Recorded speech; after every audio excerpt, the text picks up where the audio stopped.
man says it's the end of time, and the Mississippi River, she's a going dry.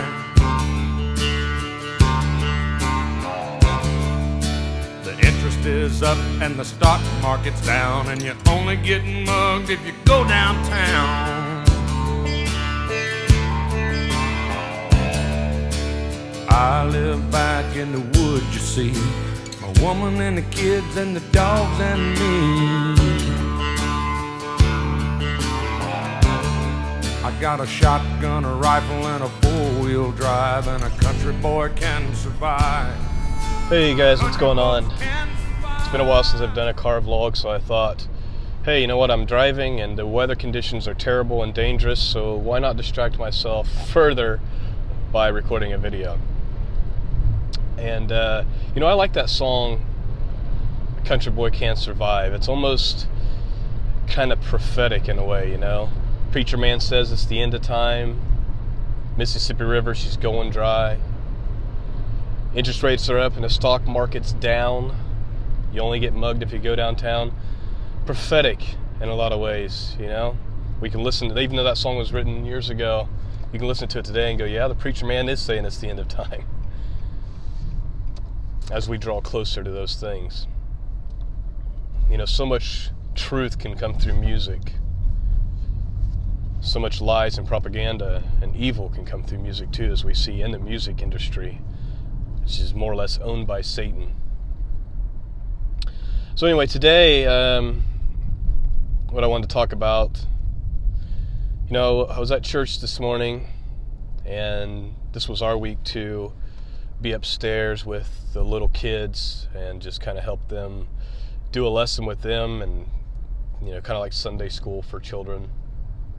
And there was the worship portion, and so I'm standing in this room and the little kids are singing and, you know, singing to Jesus and doing their worship time. And, you know, in my head I was just thinking and praying and talking to God, and I was just thinking about the things that are going on in the world, that are the things that we know are coming upon this nation, things that are happening around us.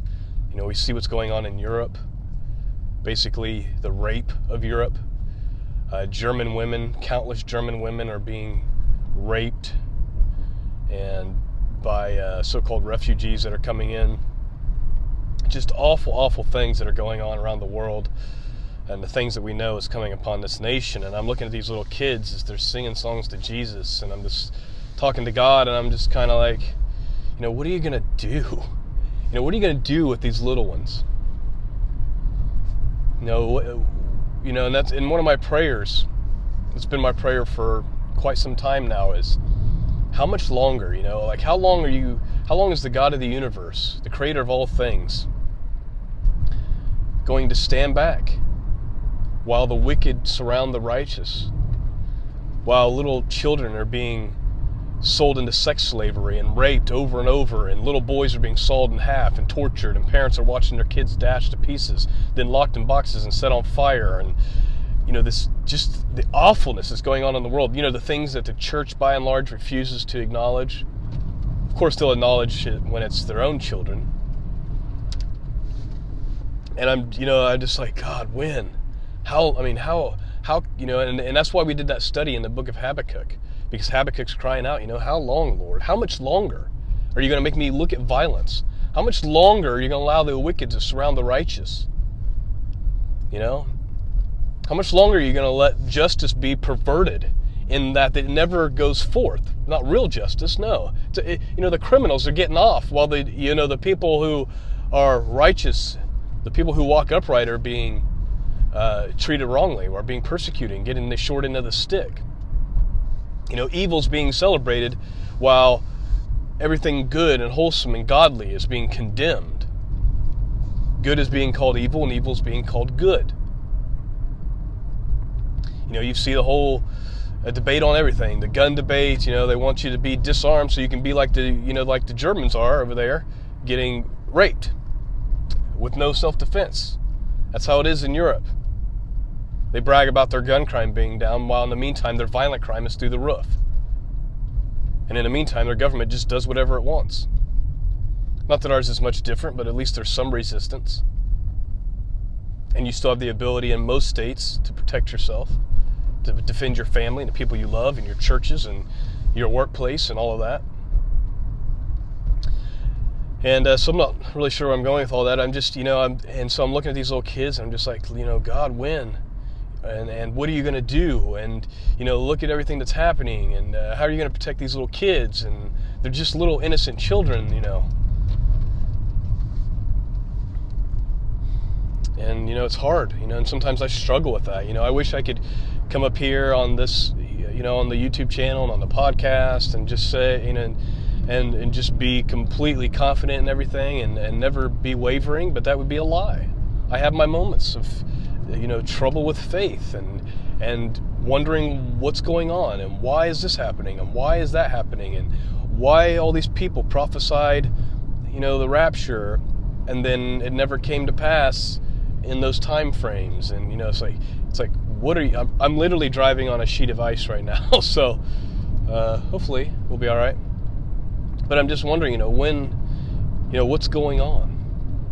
And as I was thinking there, as I was sitting there watching those kids sing, and I was having that thought, what are you going to do? When's enough going to be enough? Where's the rescue? I just kind of had this thought that, at the end of the day, God really is in control.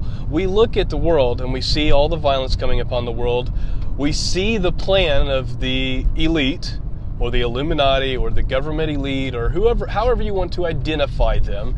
If Illuminati sounds too conspiracy for you, okay, the people who run the banks and who by and large are in charge and run the world, we know what their plan is because they unveil it to us through movies, through media, and through their speeches that they do. For example, when the president said that, the reason why there's gun violence in Chicago is because my state of Indiana has guns, which about made me fall out of my chair in complete laughter at how ridiculous that was and how I can't believe that that they would even try such a ridiculous statement. Although, I'm sure there's plenty of lemons out there on the street who are just gobbling that up. Oh yeah, it's Indiana's fault. To me that says, okay, pay attention, because they're about to do something in Indiana. They're about to do something to try to impact the gun freedoms that they have here in Indiana. So these things are broadcast to us. They go on stage and they tell us exactly what they want to do. And then we here's where we make the mistake. Like as an example, we saw all the things about the 23rd, right? All the movies, meteor's going to hit on the 23rd. There's going to be fallout on the 23rd, nuclear fallout on the 23rd, blah, blah, blah, blah, blah, blah, blah, blah, blah, blah. What we never stop to consider is, just because they, the wicked ones, the evil ones, have these awful plans, doesn't mean that they succeed in them. Doesn't mean that God doesn't intervene.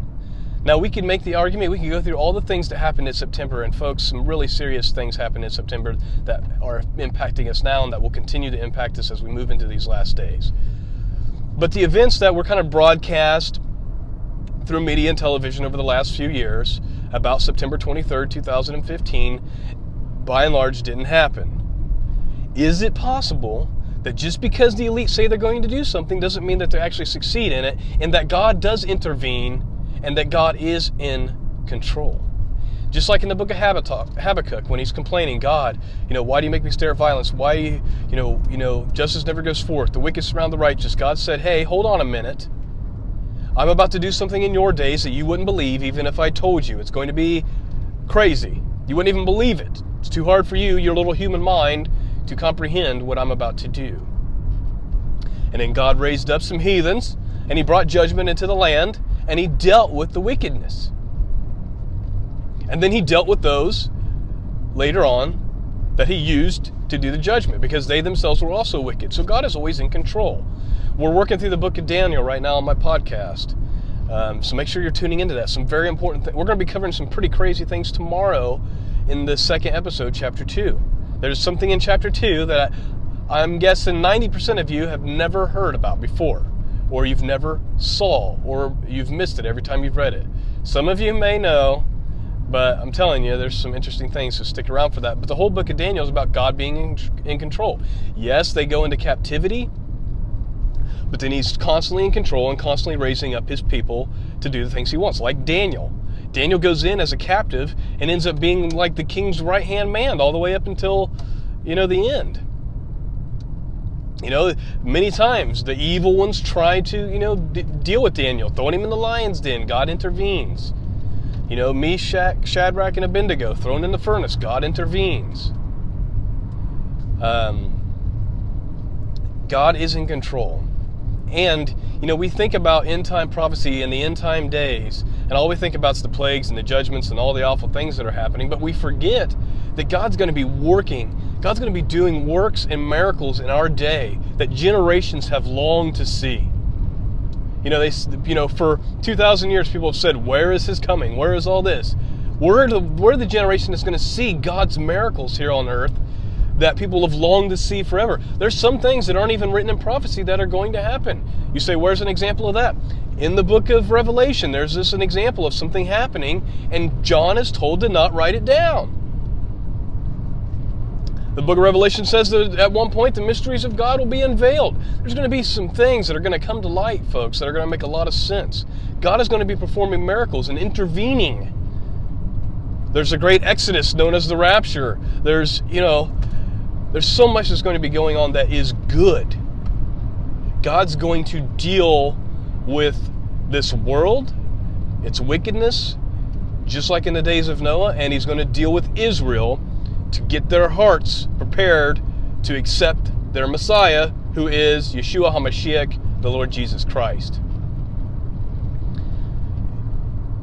Yes, there's these evil things coming. Yes, it's going to be an awful time on earth like that's never been seen before.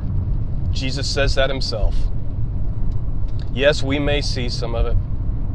We are seeing some of it. It's happening all around us, folks. There's an endless amount of news articles talking about what's happening to women in Europe, what's happening to people in Germany, what's happening to Christians and people around the Middle East. And the United States is, society is just on the brink of complete collapse and meltdown. And they know it, and they're going to bring it forth. It's called order out of chaos. It's on purpose. It's not an accident. It's intentional. But remember who's actually behind those things. Yes, there's these figureheads, there's these people, but at the end of the day, our war is not against human beings. It's against principalities. It's against the spiritual realm. There is a real fallen angel, Lucifer, Satan, whatever name you want to give him, posing as an angel of light, bringing terrible things upon this world. Not just him, but those who fallen with him. As we go into the end, there's going to be all these crazy things, genetic manipulation, which we're seeing. Just like the times of Noah, it's going to be bad, but don't forget that God is in control, and we're going to see some of God's greatest miracles in these last days. I believe that firmly in my heart. This is the grand finale. And the director of this movie that we're all playing a role in is God himself. And his movie's going to end, like no movie you could ever conceive of has ever ended. And it's going to be good. And there's a lot to look forward to. So when we're in these situations like I was today, where we're like, God, what are you going to do about this? Remember, he's got it. Does that mean everything's going to be peachy? No. Does that mean you never have to worry that you'll get your head cut off or that you might die for the faith? No, that's not what it means. It means at the end of all of this, it's going to pan out exactly the way God wanted. And there's going to be great rewards for those who persevere in the faith. I do believe there's a rapture. I do believe it's coming before God's wrath is poured out on this world.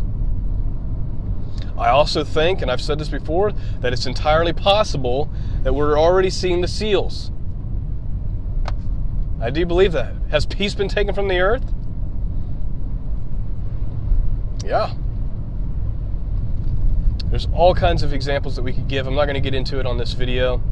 I don't claim to have all the answers, but clearly this world is melting down. Society, economy, spirituality, sexuality, all of that is just in complete down spiral. Globe, worldwide, if you can even use the word globe, right? So Anyway, I just wanted to do a quick video, tell you kind of what I was thinking. I don't know if any of this made sense, if any of it encouraged you, but that's what I have for you today. Please tune in for the podcast. It's, I'm praying over that podcast. I'm praying that it goes forth and that it completes its work.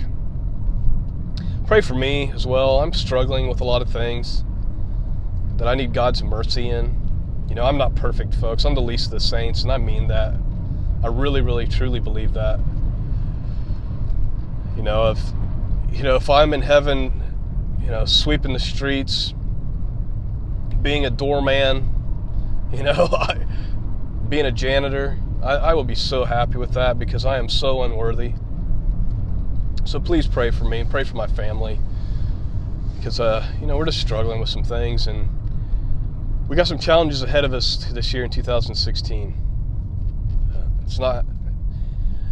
It's going to be a challenge, folks, and we need to just be in the arms of Jesus. That's all I got for you. Peace and grace be with all of you. God bless.